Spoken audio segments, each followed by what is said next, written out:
Today, I will cash app $1,000 to any black person that can actually confirm his or her negative assessments or negative generalizations that are being made about our racial group based upon their own individual experiences. The truth is, those black people that insist that they've confirmed their negative assessments based upon their own individual experiences are in fact delusional, because it's not humanly possible to accurately assess the collective state of millions of people based upon anyone's individual experiences. It's not humanly possible. Those false negative perceptions held about our racial group were actually deliberately embedded into our collective minds by white propagandists. They write all of our narratives, they write our statistics, and they even control how we're depicted within the mainstream media.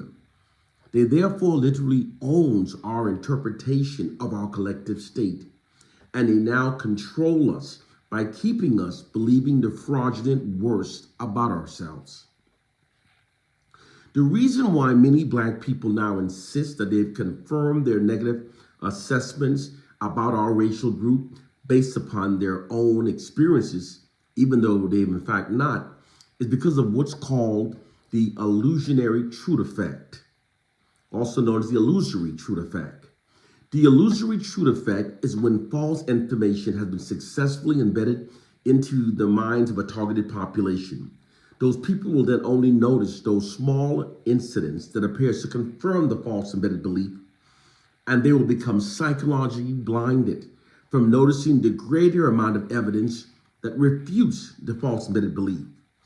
Then, based upon this psychological blindness, they will insist that they've seen it for themselves, that the false embedded belief is true, although it's in fact not.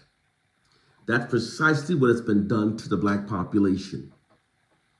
The reason why many black people insist that they've confirmed their negative assessments about our racial group based upon their own experiences, although they in fact not, is because once a false belief has been successfully embedded into our collective minds, many of us, we then only notice those incidents that appears to confirm the embedded belief, and we become psychologically blinded from seeing a greater amount of evidence refuting the embedded belief.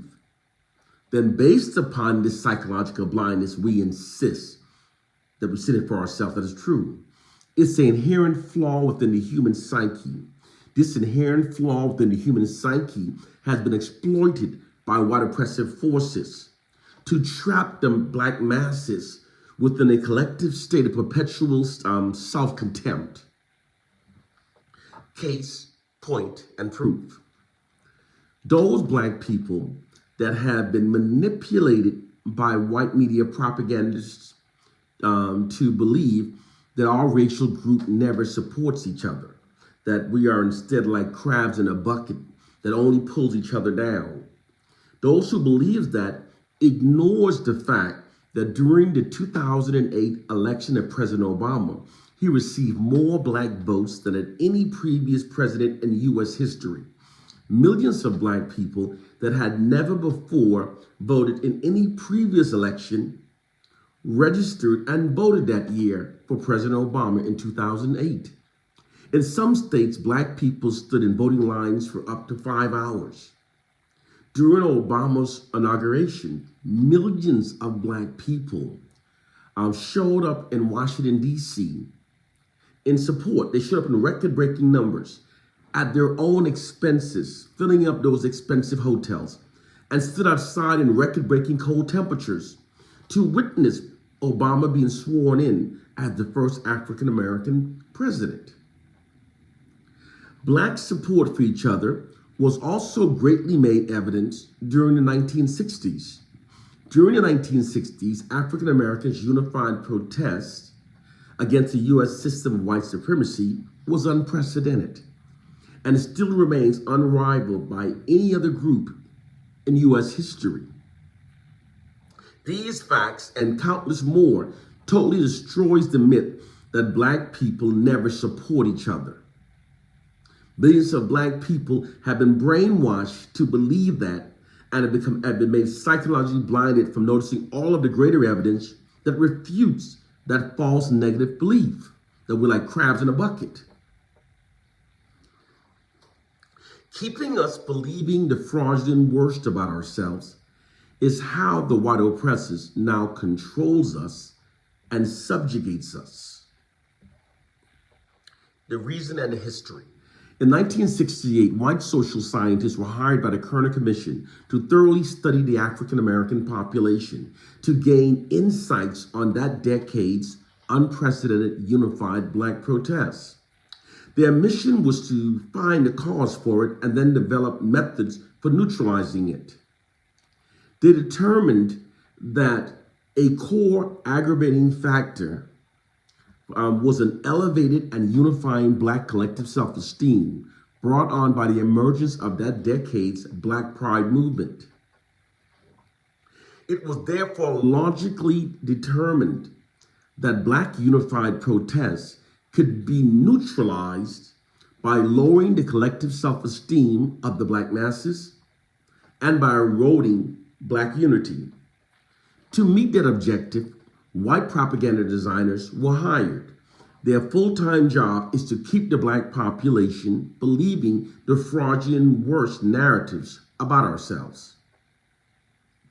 And it's so obvious that it's only by not critically thinking that it cannot be seen.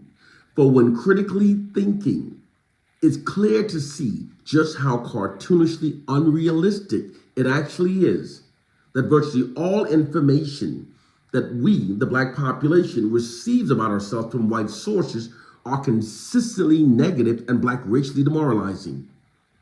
It's actually fraudulent propaganda. It's no strange occurrence that many black people are now self-loathing, perceives ourselves as being our own worst enemies, constantly makes negative generalizations about our own racial group, while speaking favorably of Caucasians in spite of such a brutally horrific history of the contrary. These thoughts and behaviors that clearly benefits the white oppressors were deliberately indoctrinated into the collective minds of millions of black people without most even realizing it. The white media's unrelenting negative depictions of the black population that amplifies the negative to the point that it distorts our reality is much more than just biased media reporting. It is actually a black racially demoralizing divide and rule psychological warfare campaign. Demoralized divide and rule is a method of maintaining control over a targeted population through constant and unrelenting demoralization in order to create self-hatred and division between the targets.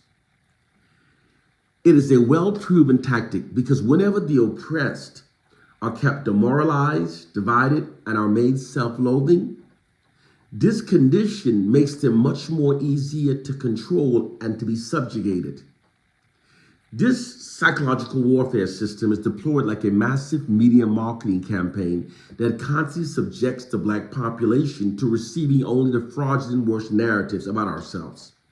Within this system, fraudulent black racially demoralizing propaganda is being pumped unrelentingly into the unsuspecting minds of the black population without being challenged or counterbalanced by an equal amount of black positive racially affirming information. It works upon the concept that the mind's perceptions can be altered by controlling the information given to the mind. Its weapon is the message that it carries, and it conveys a subliminal message that black people are now our own worst enemies, and that we therefore need whites to govern over our lives. Moreover, that black people should admire, respect, and trust only whites. This programming is all possible because people's behaviors aligns with the information that they repetitively receive. Repetition makes lies appear more truthful. While oppressive forces therefore exploits their monopoly over the information that black people repetitively receives to shape our collective thoughts and behaviors in ways that are beneficial to their white society. This system is extremely effective because when black people are repetitively presented negative narratives about ourselves, from trusted white media sources, it can be very difficult to resist its implied propaganda programming, especially when the propaganda is being told daily and so unrelentingly. With time, being unable to refute the constant negative information that are being told about us, many Black people eventually comes to accept it. We internalize it. This then demoralizes us, divides us, creates Black self-hatred, and it shifts Black collective aggressions away from the wider oppressive society, and it redirects it towards and against ourselves. It also attacks the core foundation of what bonds us as a people. As long as we're kept within this collective condition, we can then be ruled over forever. Sadly, to our own detriment, the oppressed will always believe the fraudulent worst about themselves. Brothers and sisters, this is the truth of our plight and condition, and it's important that we learn the truth. We must elevate our minds above a biblical fairy tale written by our most ungodly enemies and a silly Willie Lynch myth. Because if our understandings in regard to our plight and condition remains flawed, then all of our remedies that stem from those misunderstandings will also be flawed. This is why those of us who know the truth are trying to teach you the truth. The time of believing in dumb shit is over. This is the truth of our plight and condition. And they're going to continue to use until we overcome it. Brothers and sisters, one love and peace. Wake up.